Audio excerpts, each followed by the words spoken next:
If you want to customize the control center on POCO X8 Pro or Pro Max, it is actually very simple. Once you open the control center, then over here we're gonna scroll all the way down and you should be able to find the edit button. So we can tap over here. And there we go. First at the top we have show icon labels in control center.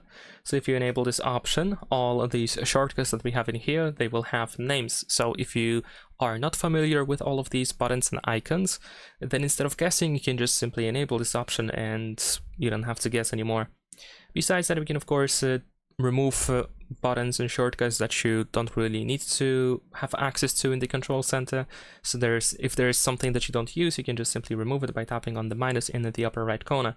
You can also change the order of these buttons. You can relocate them. So if you press and hold your finger, then you should be able to just drag and drop a button anywhere. Then below that we have buttons and controls and shortcuts that are not added yet. So you can easily add them to the control center without any issues whatsoever. And once you are done with the customization, just tap on this check in the upper right corner. That's pretty much it. Leave a like and subscribe.